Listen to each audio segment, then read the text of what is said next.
Welcome to The Explainer. Today, we're diving into Berlin's RAW-Gelände, a sprawling post-industrial space that's really become a symbol of the city's soul and the battle for its future.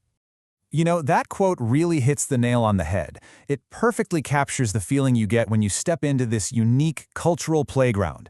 It's right in the Friedrichshain district, and it's a place where these old, rundown brick buildings and railway tracks create this kind of lost place romance, all while being covered in this vibrant, constantly changing layer of urban art. So, what is this place really? It feels like a little version of Berlin's own rebellious and creative identity, all packed into one spot. Okay, so we're talking about a massive 52,000 square meters. I mean, that is a huge canvas that has been completely transformed from a place of heavy industry into a world-famous hub for subculture, art, and nightlife. But, to really get what the RAW-Gelände is all about today, we've got to go back in time. It's been on an incredible 150-year journey through some of Berlin's most turbulent history.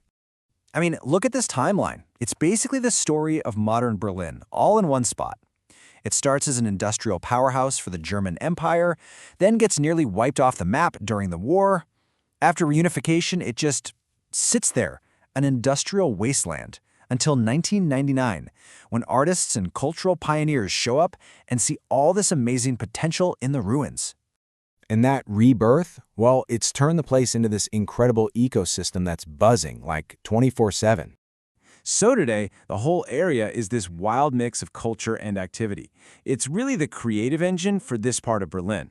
From street art to legendary nightlife and community gatherings, it's a space that truly never sleeps.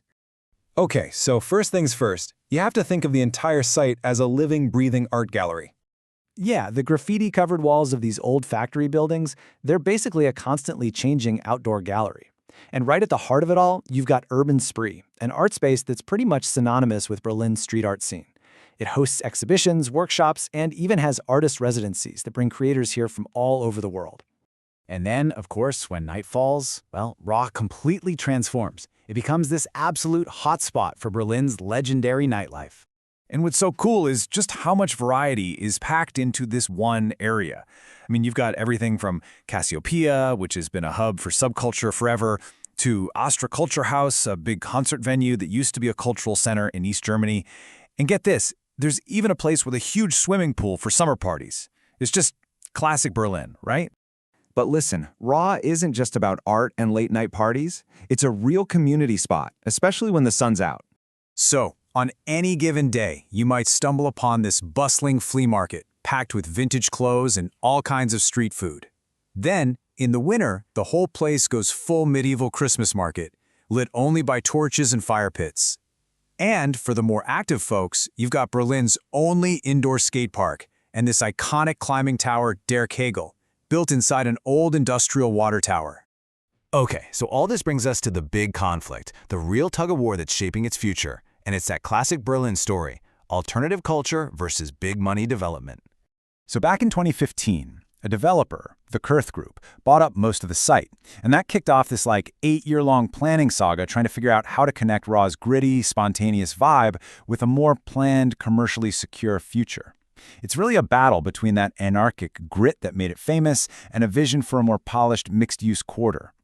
And this is where it gets really interesting. The compromise they came up with is called the sociocultural L. It's a pretty clever model, actually, designed to protect RAW's creative soul. Basically, a nonprofit gets to manage a key part of the site completely rent-free. This shields the artists and cultural projects from rising commercial pressures and carves out a protected space for creativity, right in the middle of all the new development. So, okay, how does this whole compromise thing actually fit into the bigger picture for the site's future? Well, the master plan is pushing this idea they call a compact city. The concept is to carefully add new things, workplaces, shops, educational facilities, by building up instead of out.